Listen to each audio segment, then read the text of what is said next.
Bonjour Miwako. Bonjour. Miwako van Weyenberg. Donc tu es ici pour ton premier film, ton premier long métrage, très remarqué au Festival de Rotterdam il y a quelques mois. Soft Leaves.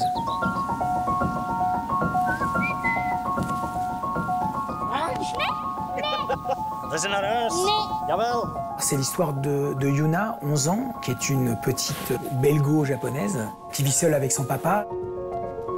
Hop là! Zie je het nu? Ga je de zak maken, zal ik je de ladder pakken. Kom aan.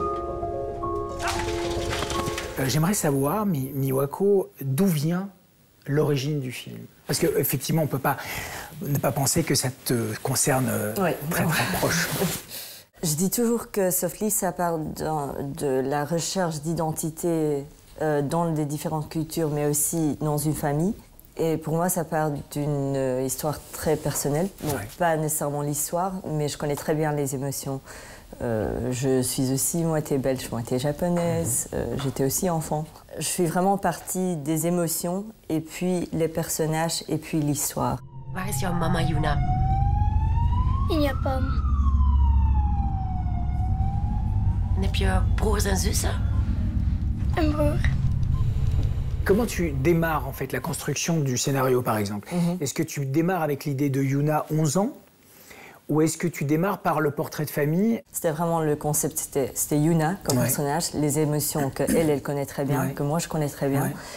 Donc c'était vraiment de partir des personnages et de raconter l'histoire vraiment point de vue de Yuna.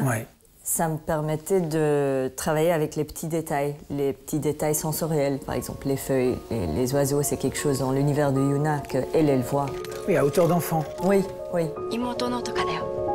久しぶり. Wat gebeurt er met Yuna als haar papa niet meer wakker wordt?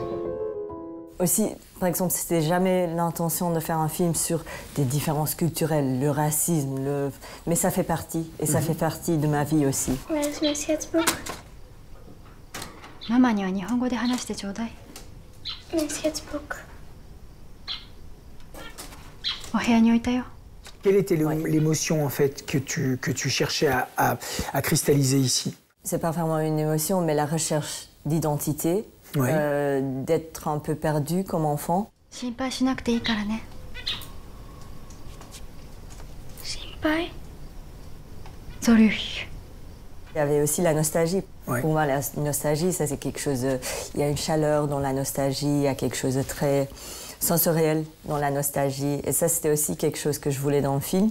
J'ai vraiment commencé par écrire tout ce qui était le sentiment de, par exemple, les vacances d'été, les grandes vacances d'été, que maintenant, quand on fait 2 mois, c'est rien, ça passe tout de suite. Mais quand tu as 11 ans, les vacances d'été, c'est une éternité. C'était aussi pour raconter quelque chose très personnel d'une manière universelle.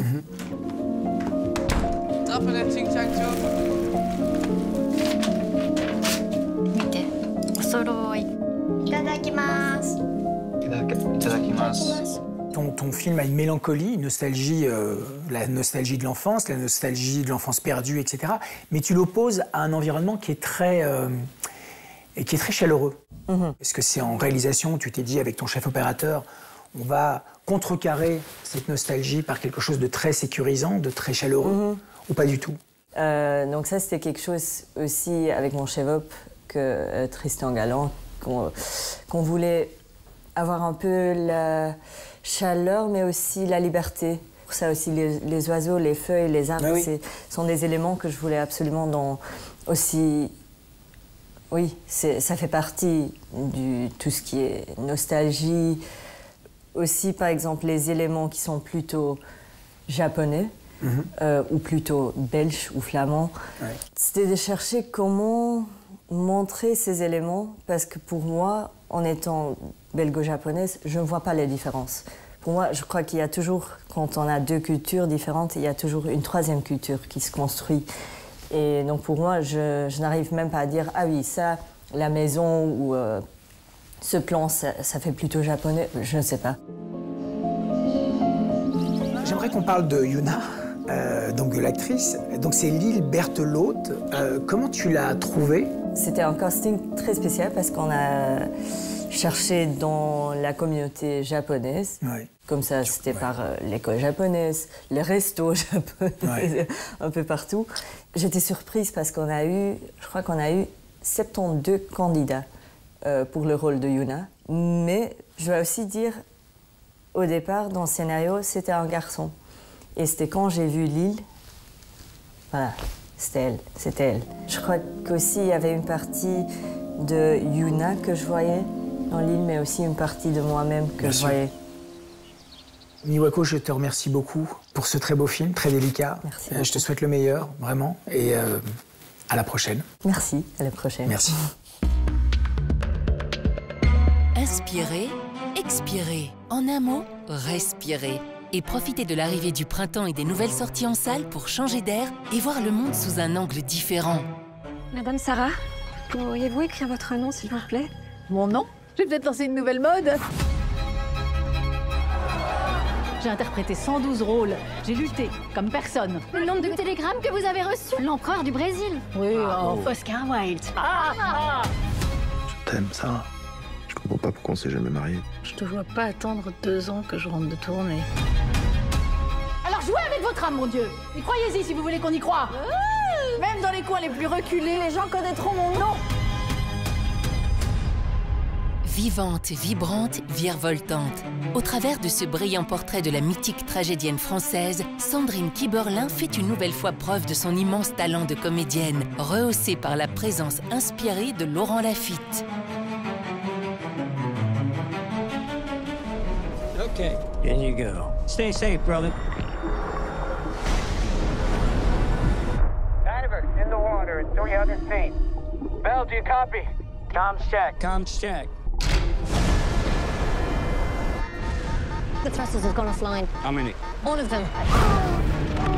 Chris, on me. What happens now? Your umbilical. It's gonna snap. I will come back for you, but you have to get yourself back to the top. I can't rescue you if I can't find you. Understand? Just make sure I'm alright. Et si vous passiez la séance entière en apnée aux côtés de Finn Cole? C'est le défi que vous lance le réalisateur Alex Parkinson qui relate l'angoissante parenthèse d'un plongeur à qui il ne reste que l'équivalent de 5 minutes d'oxygène. Un thriller absorbant tiré d'une histoire vraie.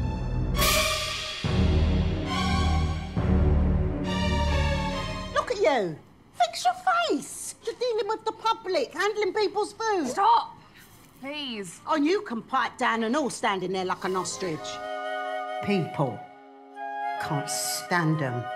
Cheerful, grinning people. Mum, I'll see you in a bit.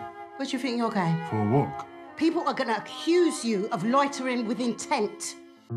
Récompensé par une palme d'or à Cannes pour Secrets and Lies, le réalisateur britannique Mike Leigh signe un nouveau drame social. Une ode à la sororité qui met en scène un des plus célèbres agents du FBI à la télé, Marianne Jean-Baptiste.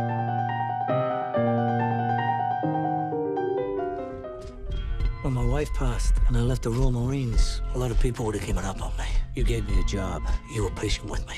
You, Carla, Jenny, you're my family. Excuse me, it's not your business. I'm good, boss.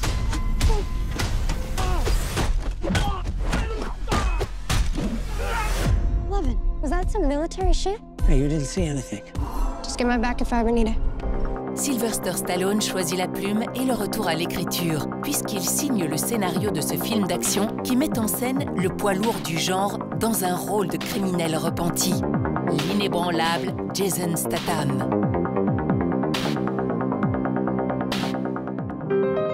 Après Oliver Stone, c'est au tour de Ken Loach d'être l'invité d'honneur du 17e festival Millennium. Entièrement consacré au documentaire, cet événement hors norme sera cette année placé sous le signe des enjeux technologiques et environnementaux de notre société. Rendez-vous à Flaget du 28 mars au 6 avril. À la semaine prochaine!